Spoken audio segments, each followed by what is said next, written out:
Bonjour à tous, bienvenue sur cette nouvelle vidéo de GR Motors. Alors aujourd'hui on va parler de l'Alpine A310. Vous savez, la voiture sur laquelle on a refait les trains roulants, tout ça, les échappements, et on avait la mise au point et l'allumage à reprendre. Et bien aujourd'hui on va parler de l'allumage parce que là on a un cas particulier. Vous savez, à la base c'est une VG, donc c'est avec un moteur de R16TX, donc avec un carburateur double corps et avec un allumeur avec un système d'avance à dépression.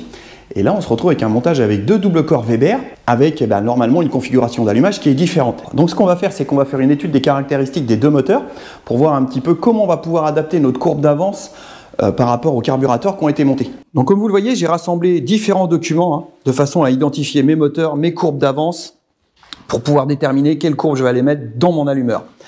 Alors déjà, première chose, on va identifier les moteurs qui sont montés dans la VE avec les deux doubles corps en DCOE 45 et le moteur qui est présent sur notre voiture, le moteur de R16TX. Donc le moteur qui est monté sur notre Alpine à ce jour, donc c'est un type 843, d'accord? Donc c'est bien un moteur de R16TX. Normalement, cette Alpine-là, elle s'appelle VG. Alors les caractéristiques, donc on a un taux de compression de 9,25 à 1 et normalement on est alimenté par un carburateur double corps Weber, d'accord? Ici, on a notre épure de distribution, important, vous allez comprendre pourquoi, parce que c'est lié au taux de compression. Donc on a une avance-ouverture-admission de 24 degrés, un retard-fermeture-admission de 68 degrés, une avance-ouverture-échappement de 68 degrés et un retard-fermeture-admission de 24 degrés. Ça, c'est pour la R16, moteur R16TX Alpine type VG, d'accord? Alors maintenant, identification de l'Alpine A310, donc 1600 type VE, celle qui est normalement montée avec les deux doubles corps à carburateur. Vous allez voir, il n'y a pas que les doubles corps qui changent. Déjà, première chose, on a un rapport volumétrique de 10,25 à 1. Et surtout, on a un diagramme de distribution qui est complètement différent. Donc là, en AOA, on a 40 degrés, en RFA, on a 72 degrés, en AOE, on a 72, et en RFE, on a 40 degrés. Alors, quand on compare les deux, donc le moteur que nous, on a dans notre voiture, c'est-à-dire un moteur d'R16TX type 843, donc normalement, cette Alpine, c'est une VG. On a un rapport volumétrique de 9,25 à 1. Et sur la VE qui est montée avec les doubles corps, on a un rapport volumétrique de 10,25 à 1. Alors pourquoi on a cette différence-là? Tout simplement, ça s'explique ici. Alors si vous vous rappelez, la dernière fois, on a parlé du rapport volumétrique et du rapport géométrique. Rapport volumétrique, on l'a ici. Donc ça, c'est le théorique. C'est celui qu'on va calculer. On part du principe que, on ne prend pas en compte les retards-fermeture de la soupape d'admission. D'accord? Ici, vous voyez, notre soupape donc d'admission, elle se ferme plus tôt, 4 degrés plus tôt. On ferme 68 degrés ici, et là, on ferme à 72 degrés. Donc là, on ferme 4 degrés plus tard. Comme on ferme 4 degrés plus tard, notre piston, il a le temps de parcourir une course plus longue que ici. D'accord? Il parcourt 4 degrés de plus sur l'angle du vilebrequin, et donc il va être remonté plus haut. Donc, ce qui veut dire qu'à la finalité, notre rapport géométrique, si on le calculait, je pense qu'il ne serait pas très différent entre celle-ci et celle-ci. Malgré que quand on regarde le théorique, on a 10,25 et 9,25, d'accord? Mais tout simplement, comme je viens de vous le dire, comme ici on a un retard-fermeture-admission de 4 degrés plus tard, et là on est 4 degrés plus tôt, donc dans notre cas ici, comme on ferme plus tard, on augmente notre rapport volumétrique théorique, pour finir avec un rapport géométrique quasiment identique dans les deux cas. Vous voyez que l'importance du rapport volumétrique est fortement liée à notre arbre à cam. Donc, si admettons, par exemple, à titre d'exemple, on s'amusait à prendre l'arbre à cam de la VE, d'accord? Parce que c'est les mêmes moteurs. Et on le met dans le type 843. Ça va monter. On va pouvoir les mettre, d'accord? On va très bien pouvoir mettre cet arbre à cam là, ici, d'accord? Alors, le problème qui va se poser, c'est que comme ici, on comprime qu'à 9,25, là, notre rapport géométrique va complètement chuter, complètement descendre, notre PME sera plus bon, et donc là, du coup, on va perdre de la performance, malgré qu'on aura mis un arbre à cam plus pointu. Parce qu'on va perdre en taux de compression.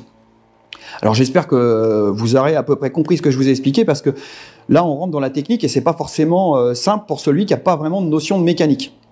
Mais là, l'explication, comme je vous l'ai dit, la différence des taux de compression entre le 843 et donc le 844-30, celui qui a les carburateurs de taux de compression, est lié à l'arbre à cam, d'accord? Alors pourquoi j'ai été voir les taux de compression? Parce que c'est important, c'est ce qui va me permettre de me dire est-ce que je conserve l'avance ou pas, ou est-ce que je l'augmente. Donc on peut se permettre de conserver les mêmes points d'avance ou même peut-être un peu plus élevés, parce que de toute façon, on ne va pas comprimer plus fort d'un côté comme de l'autre, du fait des retards de fermeture d'admission.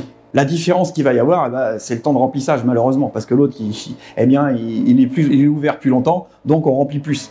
Bon, alors après, c'est là qu'on va justement, on va aller compenser pour optimiser et faire fonctionner ça au mieux avec ces carburateurs-là. Maintenant qu'on a vu nos histoires de taux de compression, donc on identifie notre allumeur. Donc notre allumeur, c'est bien un 243. Quand on regarde le 243, il est là, il correspond bien à une R16 TX, donc UVG pour l'Alpine.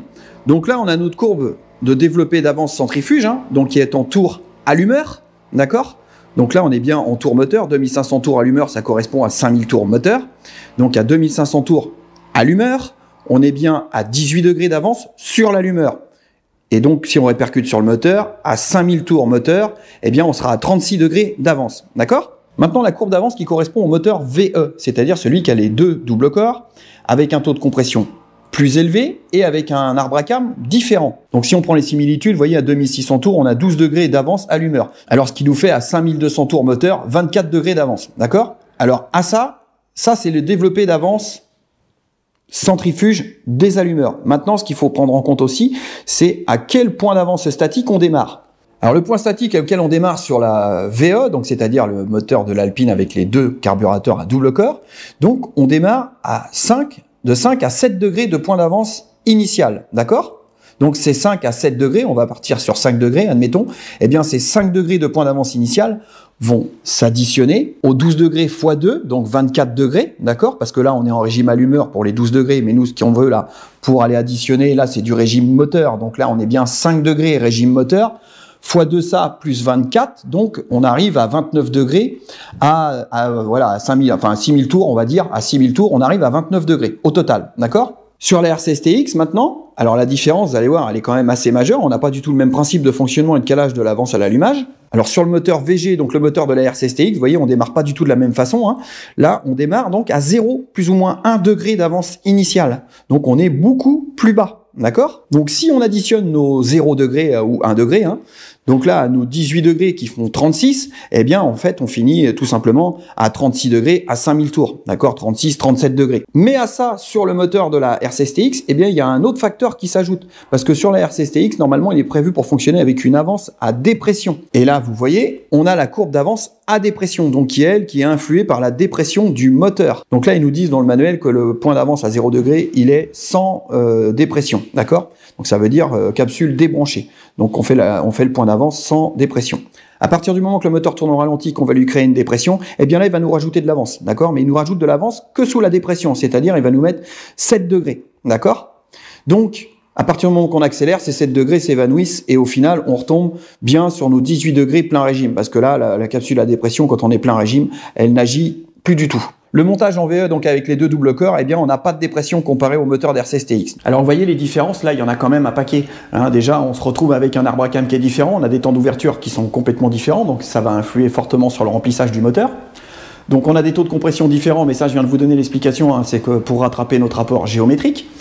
Vous avez vu qu'aussi au niveau du développé, eh bien au niveau des développés d'avance centrifuge et des pressions, donc là il y a beaucoup de différences. Déjà les points d'avance donc statiques ne sont pas les mêmes.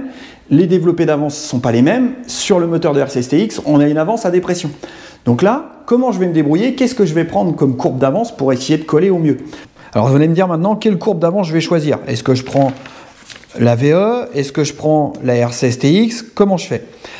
Eh bien tout simplement, je vais reprendre la courbe d'avance de la R16 TX, c'est-à-dire celle-ci. Hein, celle qui nous dit qu'à 2500 tours allumeur, on doit être à 18 degrés. Donc 5000 tours moteur, 36 degrés. D'accord? Alors attention, on va lui porter des modifications. Parce qu'il faut savoir que notre courbe d'avance sur la R16 TX, il y a une avance à dépression que je vous ai parlé tout à l'heure. Donc qui, elle, eh bien, nous rajoute 7 degrés au ralenti. Cette courbe-là, ici, quand on est sous dépression. Cela veut dire qu'au ralenti, quand on est calé à 0 degré, parce que c'est le point d'avance initial qui nous est donné ici, d'accord? On doit se mettre à 0 degré au ralenti en statique. Mais à partir du moment que le moteur tourne au ralenti, il y a une dépression qui se crée, vous voyez là, et donc on vient rajouter 7 degrés. Vous voyez d'ailleurs, on voit là sur la courbe qu'à 550 tours allumeur, donc 1100 tours moteur, donc quand on est à 1000 tours moteur, eh bien on est à 0 degré d'avance. Plus nos 7 degrés d'avance à dépression. Moi ce que je voudrais, c'est d'avoir 7 degrés au ralenti d'avance, mais tout en conservant mes 36 degrés à 5000 tours. Mais comme ici, je ne vais pas remettre en fonction donc ma capsule à dépression, qui est ici, qui elle vient, via cette courbe-là, me rajouter 7 degrés avec la dépression, et quand on accélère plein régime, qu'on n'a plus de dépression, eh bien on retombe à 0, donc on retombe sur l'avance de 36 degrés. Ça veut dire que si je mets, admettons sur cette courbe-là, si je mets 7 degrés d'avance ici, c'est-à-dire je mets 7 degrés en statique, comme ici, eh bien ces 7 degrés vont s'ajouter aux 36 degrés. Donc je finirai à 43 degrés. Et là, ça commence à faire beaucoup et c'est pas bon. Donc, ce que je vais faire, je vais prendre cette courbe-là, mes 7 degrés de point d'avance, je vais les diviser par 2 parce que là, on est en tour allumeur, donc 3 degrés et demi, on va prendre 3 degrés. Et je vais tout simplement soustraire les 3 degrés sur tous les chiffres qui sont ici. C'est-à-dire qu'en fait, je vais faire moins 3 degrés sur toute ma courbe d'avance. Eh bien, ce qui va se passer, c'est que mes 18 vont se transformer en 15 degrés, d'accord? Donc 15 et 15, ils feront donc 30 degrés à plein régime, plus mes 7, vous voyez, on va tomber à 36, 37 degrés. Et là, du coup, on se retrouvera dans les spécifications de la courbe d'avance de la RCSTX sans le système à dépression qu'on ne va pas réutiliser. Parce que pour le faire fonctionner avec les 45 DCOE, bon, ça serait un montage compliqué et en plus, je ne suis pas sûr que ça soit bien efficace. Et de toute façon, dans notre cas à nous, souvent, quand on a des doubles carburateurs comme ça, eh bien, on supprime le système d'avance à dépression. Mais par contre, il faut quand même corriger et qu'on conserve notre développé d'avance centrifuge et qu'on reste dans les bonnes valeurs. Alors, vous voyez, je vais partir donc sur cette courbe-là. Je vais enlever moins 3 degrés sur toute la courbe. Je vais faire un essai et après, on verra, on ajustera s'il y a besoin à rajouter un peu plus ou un peu moins d'avance. Et on pourra peut-être même aussi jouer sur notre point d'avance initial en le baissant un petit peu ou en le montant un petit peu. On verra comment réagit le moteur en fonction de ça. Donc là maintenant ce que je vais faire, c'est que je vais aller au banc d'allumeur, je vais aller établir ma courbe d'avance dans l'allumeur, on va pouvoir le reposer sur la voiture et on va voir ce que ça donne.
Donc comme vous venez de le voir, là j'ai fait mon réglage de mes courbes d'avance, donc là il est terminé, l'allumeur il est prêt, donc je me suis calé au plus proche de mon développé que j'ai choisi tout à l'heure, c'est-à-dire ici moins ces 3 degrés, alors c'est au plus proche, parce que là on travaille sur un système mécanique, donc c'est pas aussi précis que quand on est en électronique. Alors pour ceux qui se demandent comment on procède, tout simplement c'est qu'en dessous vous avez un système d'avance centrifuge, vous voyez au bout de mon tournevis là où il y a des petites attaches et là il y a des ressorts, il y a un ressort là et quand on tourne il y a un deuxième ressort ici.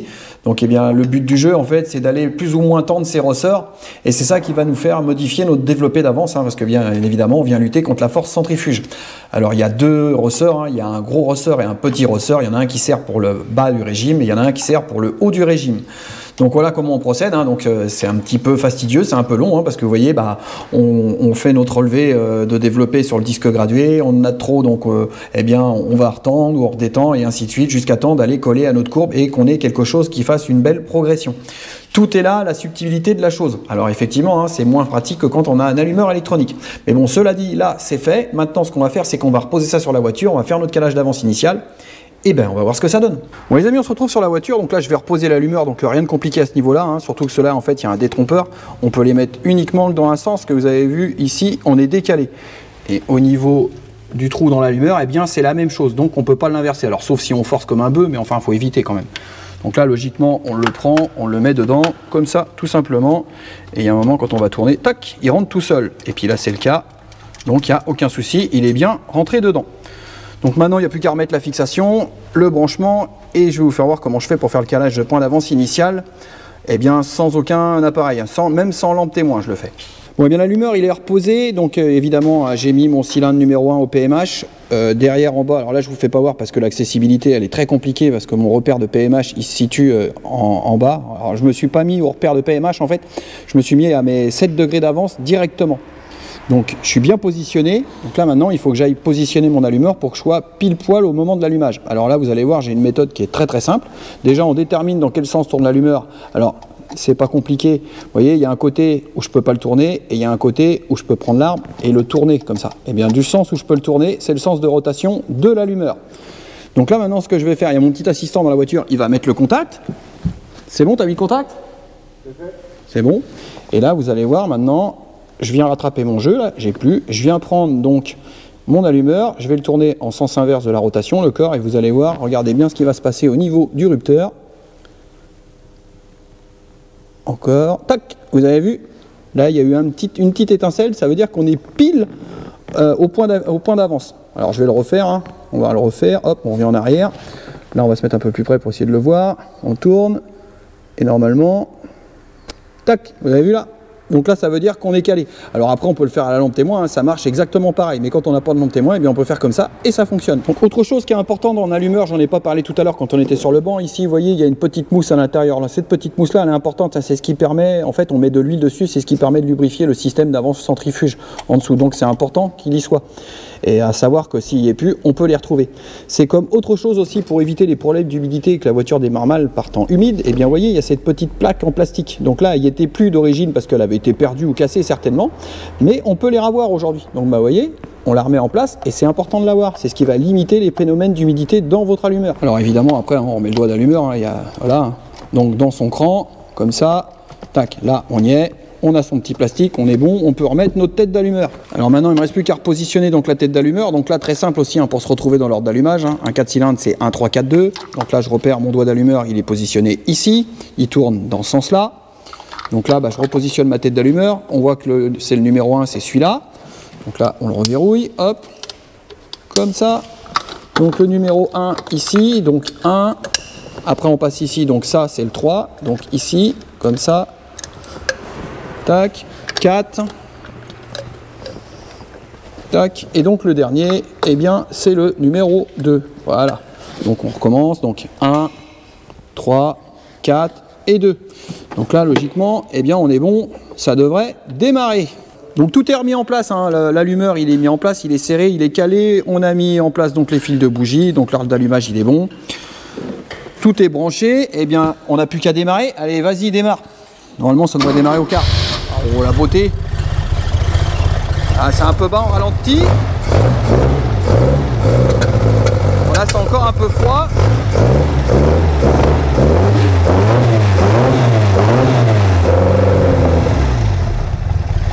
Ouais, ça me paraît pas mal hein, pour un premier jet quand même. Donc là, à savoir quand même que là il tourne à peu près rond parce que j'avais déjà équilibré mes carbus hein, parce que avant j'avais déjà fait un essai en fait avec une autre configuration dans l'allumeur, en fait la configuration de base. Donc c'est pour ça que là déjà il tourne plutôt bien au ralenti. Comme je vous dis, hein, j'avais déjà équilibré mes carburateurs. Là maintenant on va le laisser chauffer un petit peu et puis on va regarder si on a besoin d'équilibrer les carburateurs. Et puis on va aller faire un essai déjà pour voir ce que ça donne, cette fameuse courbe d'avance qu'on lui a mis dedans.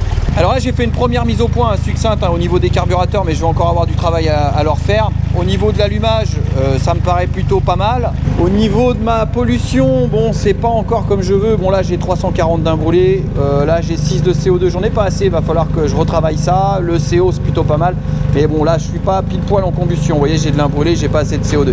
Bon après là faut qu'on fasse rouler la voiture aussi. Parce que comme on l'avait vu dans la dernière vidéo, avant-dernière, dans la brève d'atelier, j'avais dit qu'en fait, elle manquait fortement de jeu aux soupapes. Et bon, on a peut-être des soupapes qui ne sont pas encore 100% étanches. Il va falloir qu'elles reprennent du fonctionnement pour se rétancher sur leur siège. Là, quoi qu'il en soit, ce qu'on voulait aller chercher, c'est notre courbe d'avance. Donc maintenant, ce qu'on va faire, c'est qu'on va faire un essai sur la route pour voir comment la voiture réagit par rapport à la courbe d'avance que je lui ai implémentée avec ces carbus-là. Mais là, déjà, vous allez voir, à l'accélérateur, ça réagit plutôt bien.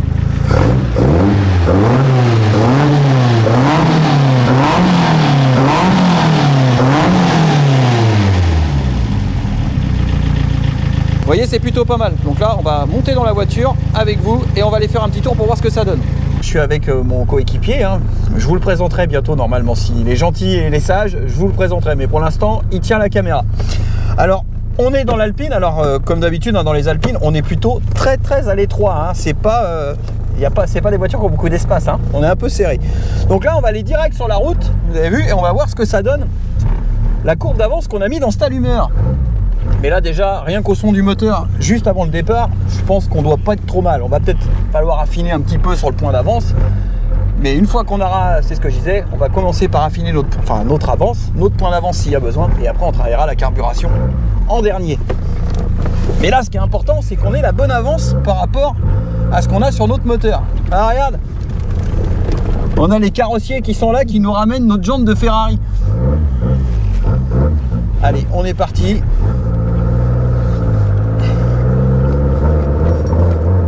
Encore un peu froid. Allez, on va faire le tour du pâté de maison, comme on dit.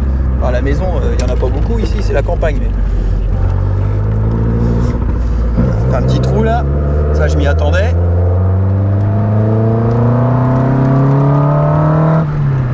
Bon, ça a l'air de respirer un peu quand même. Hein ?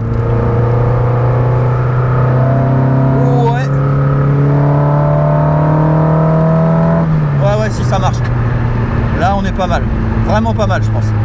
Il y a peut-être une petite chose à retravailler sur le bas régime, j'ai un petit trou, mais bon là je pense que c'est au niveau de la carburation qu'il faut aller travailler, mais là c'est plutôt pas mal. Alors une chose, le volant est pas droit parce qu'on n'a pas encore fait la géométrie dessus, hein. Pour la pédale de frein, bah, me paraît plutôt pas mal aussi, parce que ça c'est pareil, hein, la pédale de frein elle nous a quand même créé des histoires. Hein, on a passé un peu de temps sur cette fameuse pédale de frein et cette purge de frein. Voilà, le moteur ça a l'air de plutôt pas mal marcher. Oh, si là il prend des tours. Wow. Là ça prend des tours. Ah ouais là ça marche quand même. C'est marrant. Putain, là il y a quelque chose au niveau suspension qu'il va falloir qu'on voit là. Attention qu'on se fasse pas écraser. Mais là, en gros les amis, c'est quasiment les premiers tours qu'on fait depuis qu'on a tout remonté. Donc il y a plein de choses à revoir encore. Mais par rapport à ce qu'elle était avant, le moteur il sauce, hein, vraiment.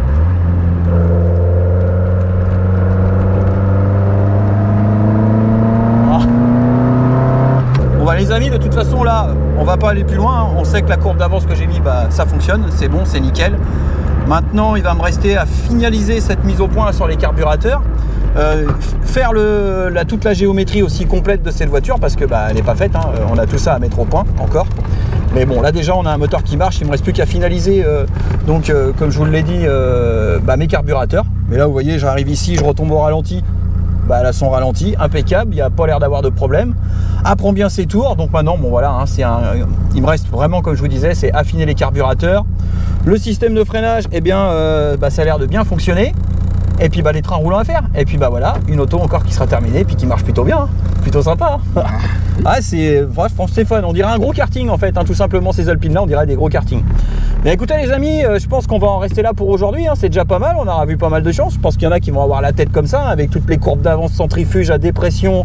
Vous avez vu hein, tout le micmac qu'il faut faire quand on se retrouve avec des montages qui ont été modifiés. Voilà, on se retrouve plus du tout dans les bonnes configurations, donc eh bien là il faut réfléchir, compenser les choses pour réussir à obtenir ce résultat là. Et bien sûr, comme d'habitude, un petit pouce bleu ça fera plaisir, et puis surtout n'hésitez pas, abonnez-vous, partagez, et à bientôt, tchuss.